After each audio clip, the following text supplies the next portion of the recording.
Continuing with the NCERT questions, question number 8.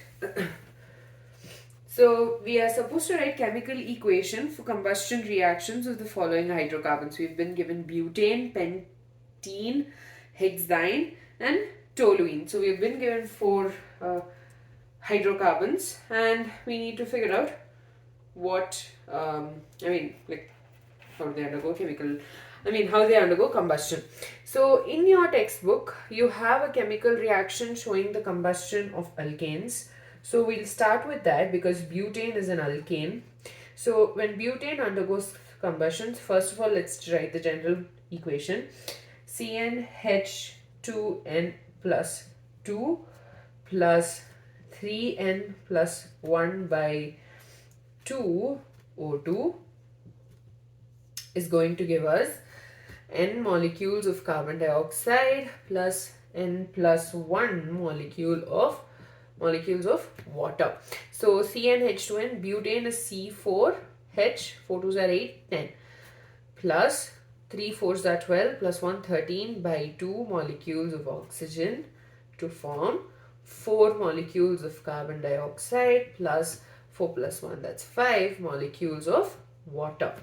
Now the next 3 are you have an alkene of an alkyne as well as toluene. So these are not under alkanes. In the end of this chapter, like the last reaction that you learned before we talked about the various ortho, para directing and meta directing groups, we learned reaction of combustion of benzene.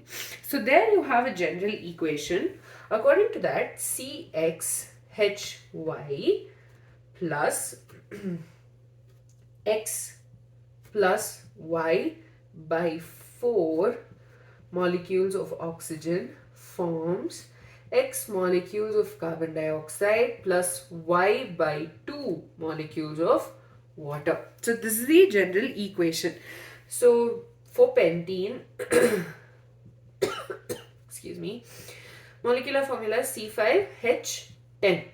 So C5H10 plus 5 plus 10 by 4 O2 gives rise to 5 molecules of carbon dioxide plus 10 by 2, that's 5 molecules of water.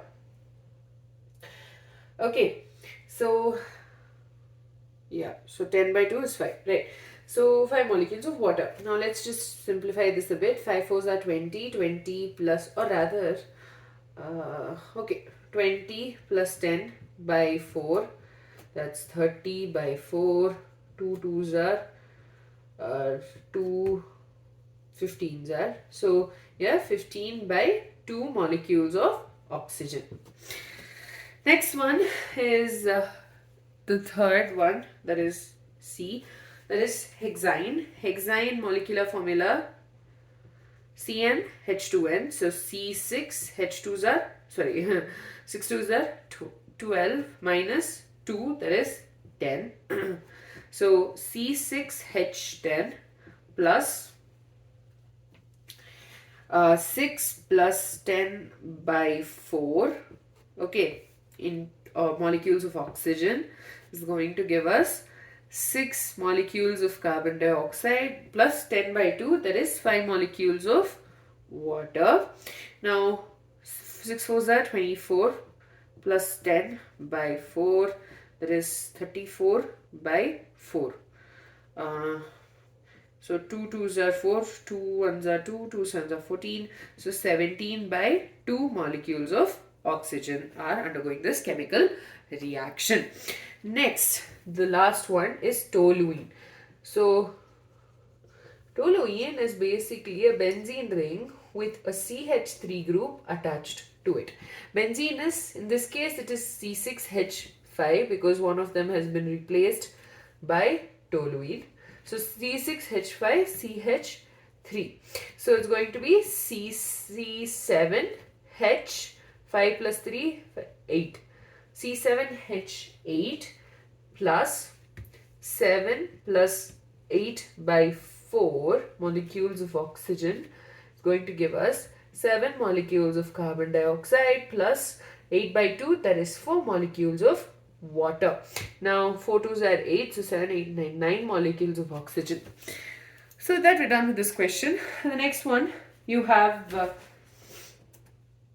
you've been given so we have to draw the cis and the trans structures for hex2ene, and we're supposed to figure out which will have a higher boiling point. So let's start with first drawing the structure of hex2ene. So CH3, second position, so CH double bond, CH, CH2, CH3. 1, 2, 3, 4, 5, 6.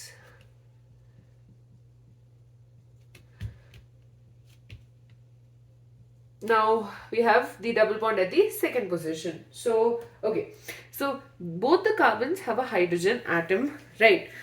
So hydrogen atoms on the same side is going to give us the cis isomer, and hydrogen atoms on the opposite side is going to give us the trans isomer. So let's first fill in the hydrogen atoms. Hydrogen, the other hydrogen. Now here you'll have a CH3. Okay, and here you'll have a CH2,